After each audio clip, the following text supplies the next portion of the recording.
নমস্কার বন্ধুরা, কেমন আছো সবাই? সবাইকে গুড মর্নিং। আরও একটি রোদ ঝলমল সকালে শুভেচ্ছা সবাইকে। দেখো বন্ধুরা, এখন সকাল প্রায় 7:30 বাজে। আর আমি উঠে না প্রথমে একটু এই গাছগুলোকে একটু জল দেবো। গাছগুলো সব হচ্ছে তোমার ইনডোর প্ল্যান্টস, কিন্তু এগুলোতে মাঝে মধ্যে একটু জল না দিলে না সব কেমন শুকিয়ে যাচ্ছে। আর এমনিতেও আমাদের বাড়িতে যেন কোনো গাছ হতেই চায় না। আসলে না আমি ঠিকভাবে এদের দেখাশোনা করতে পারি না, সেই জন্যই গাছগুলো দেখো না কেমন একটা হয়ে গেছে। তার এইখানে না একটু আমি দিয়েছি যাতে একটু রোদ্দুর পায়, আর একটু করে জল দিয়ে দিই। রোজ সকালে দিই না, আমি অন্তত এক সপ্তাহ গ্যাপে গ্যাপে একটু জল দিই, বা 3-4 দিন গ্যাপে একটু জল দিই। আর দেখো না আজকে মোটামুটি ভালোই ঠান্ডা পড়েছে। তো আমি একটু গাছে জল দিয়ে তারপরে হচ্ছে আর অন্যদিকের কাজে যাব। আমার এখনও কাজের মাসি আসেনি। তো সকালবেলা উঠেই না, মেয়েরা তো এত তাড়াতাড়ি সকালবেলা ওঠে না, আরও বিশেষ করে শীতের সকাল, যেহেতু এক্সামও হয়ে গেছে সবার। আর বন্ধুরা, এরা আমি না সকালবেলা একটু রূপচর্চা করার জন্য দেখো মুখে এটা হচ্ছে ওই ডালের গুঁড়ো আর হচ্ছে বেসন আর টক দই দিয়ে একটু লাগিয়েছিলাম। এখন স্নান টান আমার হয়ে গেছে আর আমি ঠাকুর ঘরে ঢুকলাম।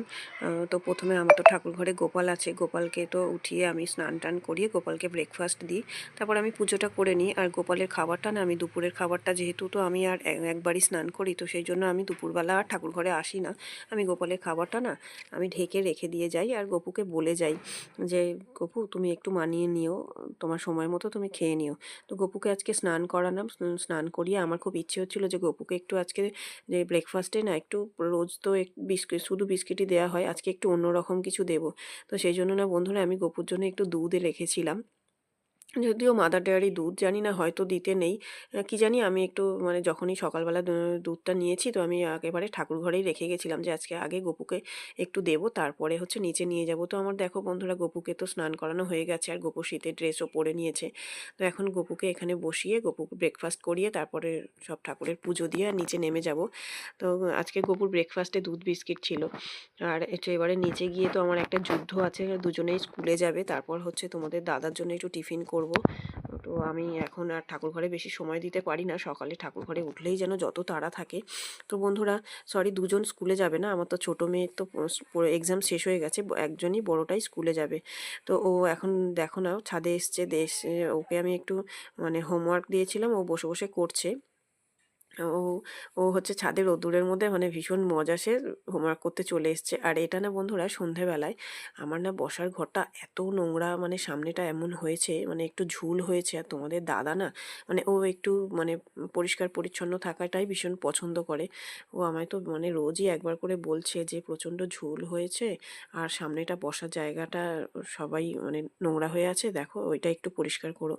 তো আমার না রোজই আজকে ভাবছি করব, কালকে ভাবছি করবো, তো কোনো না কোনো একটা কাজ পড়ে যায়, তো সেইভাবে আর করা হয়ে ওঠে না।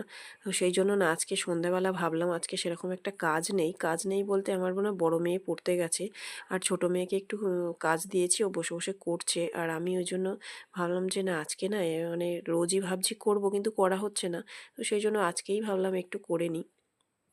আজকে এই সবগুলো নামিয়ে একটু মুছে আবার পরিষ্কার করে আবার জায়গার জিনিস জায়গায় রাখবো। আর এই যে সামনে দেখো না বন্ধুরা, আমাদের তো হঠাৎ করে না টিভিটা আর চলছে না, টিভিটা কি হলো জানি না, হঠাৎ চলতে চলতেই টিভিটা বন্ধ হয়ে গেছে। তো টিভিটা তো এখন প্রায় অফ হয়েই পড়ে আছে। আর হচ্ছে মানে এই এলইডি টিভিগুলো না ভীষণ ইউজ অ্যান্ড থ্রু, আমাদের টিভিটা খুব বেশি দিন হয়ওনি, হয়তো 4 বছর হয়েছে, ওয়ারেন্টি পিরিয়ডটা শেষ হয়ে গেছে। আর হচ্ছে এখনকার টিভিগুলো ঠিক এরকমই বন্ধুরা, ওয়ারেন্টি পিরিয়ড শেষ হয়ে গেলেই দেখবেন এটার আর কোনো কাজে লাগছে না, এটা পুরো বেকার হয়ে গেছে।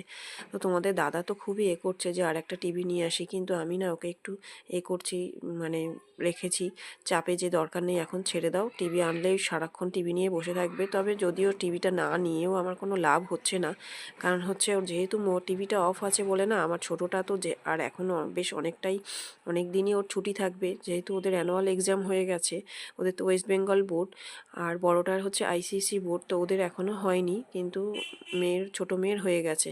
তো সেই জন্য টিভিটা না আমি না আনলেও ওর ভীষণ সমস্যা হবে, কারণ ও ভীষণ বোরিং হবে বাড়িতে বসে বসে। তো বন্ধুরা দেখো, আমার না ওই জায়গাটা গোছানো হয়ে গেছে, আর মানে গোছানো হয়ে গেলে কত সুন্দর দেখতে লাগে। তো তোমাদের দেখালাম। আর বন্ধুরা, আমার ব্লগটা না প্রায় শেষের দিকে, আমার ব্লগটা কেমন লাগলো অবশ্যই জানাতে ভুলো না, পারলে চ্যানেলটা সাবস্ক্রাইব করো। দেখা হচ্ছে নেক্সট ব্লগে, টাটা বাই, সবাই ভালো থেকো।